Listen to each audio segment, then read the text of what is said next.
Right, today's going to be a serious topic, right? We're going to go deep, because on the Shaba channel it's not all about motorbikes, it's about life.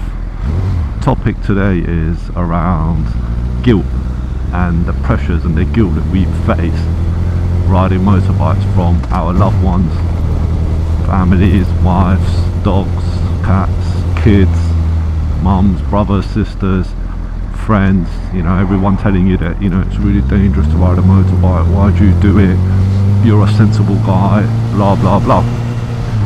So I'll give you a little bit of background with myself, just trying to find a nice quietish road where I can go at a reasonable speed and talk to my 7, you know, subscribers I have at the moment.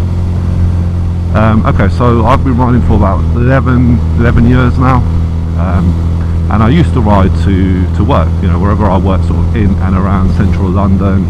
I'd always ride my bike, you know, I was an all year round rider, and in those 11 years, you know, fortunately I've only had 2 offs, and well, one of them I would say was partially my fault because I didn't know much about bike maintenance and my chain was loose, and you know, I had to brake hard because of a car.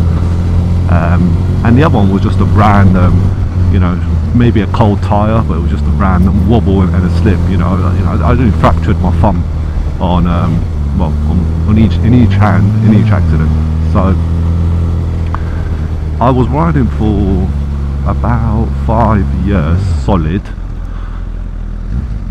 and I stopped riding for 2.5 of those years when my missus was pregnant with my first boy. I think a lot of that was guilt, you know, I was going to be a brand new dad.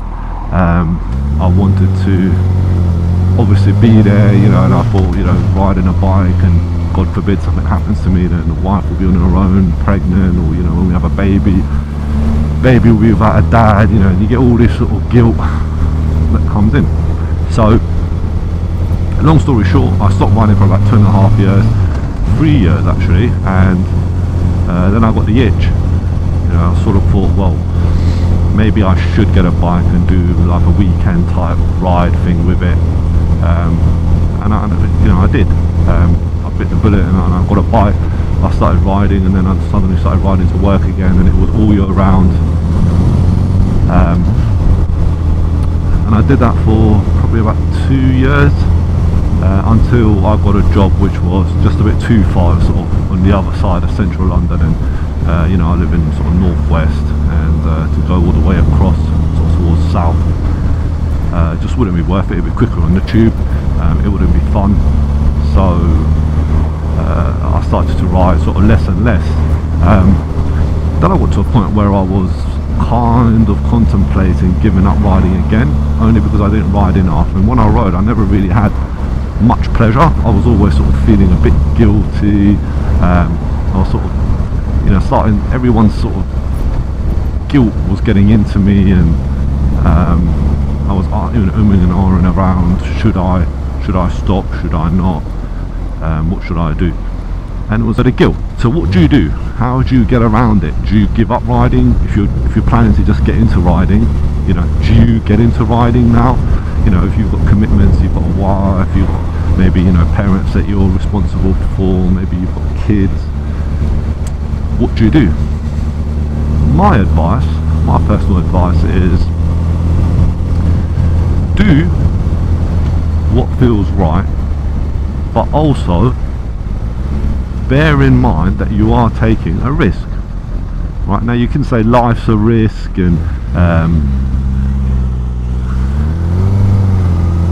you know, every day is a gamble, you could get run over by a bus, etc, etc. Yeah, it's all true, you can, but realistically, if you're riding a motorbike, you're kind of increasing that risk. You can, you know, if you speak to bikers, they will all say, well, you know, we ride defensively, we're really, you know, we've ridden for many years, and you know, like myself, 10, 11 years, 2 small accidents, you know, you get a certain level of confidence. But it depends on you, it depends on your mentality, it depends on your style of riding, and it depends on you every time getting on that bike, thinking about how you're going to ride today. And if you decide to take risks, you know, ride a bit silly, ride a bit fast, which I do it as well, then just bear in mind that you're increasing the probability of, God forbid, having some form of an accident. On the other side, you could be a perfect rider, and as family would say, it could be someone in a car not paying attention, sort of ramming you up the back end. I've had cars obviously in front just cutting you up. People on phones these days, people worrying about their financial life, their husbands, their mistresses, you know, all that sort of stuff. So I wouldn't say be put off from the guilt, because everyone has some form of pleasure, or should have some form of pleasure and escape. And for me, ever since I got the Fireblade, you know, I just love, you know, my whole love for riding has come back. And I'm lucky in a way. I've got a wife that's very supportive. She knows my style of riding. She knows that I am careful, and being careful is not just you being a good rider or thinking you're a good rider, it's being defensive and being super paranoid. You know, I'm like Tony Montana on the roads. I'm watching everything. I know who's behind me, I know what my escape routes are, I know where I need to get out of sort of tricky situations. I have a feel for drivers, I have a feel for, you know, what time of day it is. Is it on a sort of late Friday evening when everyone's sort of in a rush to get home? Is it a Saturday evening when everyone's been out on the piss and people could be driving, drinking and driving? You've got to look at time of days, you've got to look at the days itself, you've got to look at areas that you're in, where you are. You're around sort of a, you know, strip of bars and clubs, and ride, you know, where do you ride? Are you in some sort of old retirement village where there could be a lot of older sort of drivers who may not have the reactions of younger ones? So it's calculate your day, calculate your ride, know where you're going. And if you're riding and you don't know where you're going and you make mistakes, like today, to be honest, because I haven't got a clue where I'm going, then just be prepared to get out of that tricky situation. And a lot of that comes with experience. So don't rush, take your time. Hey, my little fan there, trying to go for my leg.